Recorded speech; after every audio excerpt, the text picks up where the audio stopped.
जीवन की परिस्थितियां सदा ही अलग अलग आयाम में आपके सामने आती है। जीवन रोज नया आपके सामने लाता है, रिपीट नहीं करता।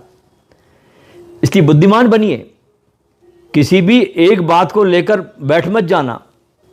एक बार ऐसा हुआ कि गांव था और वहां पर बाढ़ आ गई, बहुत जोरों की बाढ़ आई, पूरा गांव नदी में डूबने लगा। अब देखिए, समर्पण को भी कुछ बुद्धिहीन लोग कैसा समझ लेते हैं। पूरा गांव खाली होकर बाहर जाने लगा, लेकिन एक व्यक्ति जो कहा था मैं तो ईश्वर पर विश्वास करता हूं, मुझे बचाने वे आएंगे। और जब बहुत पानी बहने लगा तो उसका एक मित्र नाव लेकर आया और कहा कि मेरी नाव में बैठो, मैं तुम्हें सुरक्षित स्थान पर ले चलता हूं। उसने कहा कि नहीं, मेरे तो परमात्मा मुझे लेने आएंगे। मूर्खता की ये पराकाष्ठा है जो दर्शाती है समर्पण का अर्थ है संसार को ईश्वर की दृष्टि से देखिए। समर्पण का क्या अर्थ है? संसार को ईश्वर की दृष्टि से देखिए और अपने अंतर आत्मा पर ध्यान दीजिए और धैर्यपूर्वक ईश्वर के उत्तर को समझने का प्रयास कीजिए। धैर्यपूर्वक ईश्वर के उत्तर को समझने का प्रयास कीजिए। वस्तुतः सच्चा समर्पण हर जांच और परीक्षा में सफल हो जाता है। यह है समर्पण जिसे हमें जीना है, जिसे हमें अपने जीवन में लाना है। और समर्पित होते ही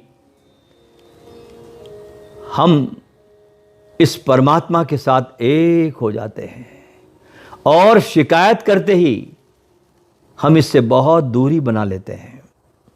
इसलिए समर्पण है ईश्वर को धन्यवाद करने का नाम, उन्हें प्रेम करने का नाम, उनके प्रति, परमात्मा के प्रति परम अभिव्यक्ति का एक आयाम।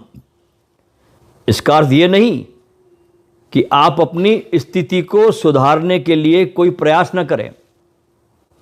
आपको प्रयास भी करना है, लेकिन ईश्वर के आशीर्वादों के फल की चिंता आप न करें।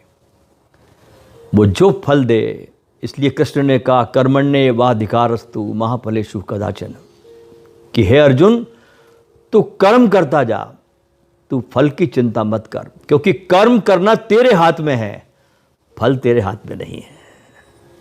इसलिए हमें भी संसार में दोस्तों समर्पित भाव से आनंद की अवस्था में अपने सारे कर्मों को ईश्वर को समर्पित करते हुए अपने कर्म को करते जाना चाहिए।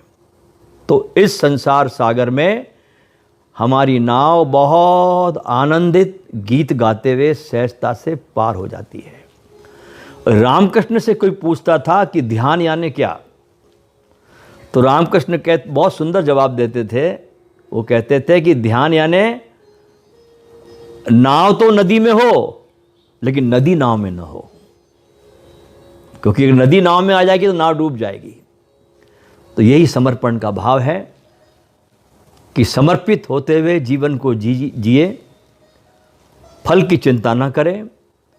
परमात्मा हमारा सदा ही कल्याण करता आया है और आगे भी कल्याण करता है, आज भी कल्याण कर रहा है।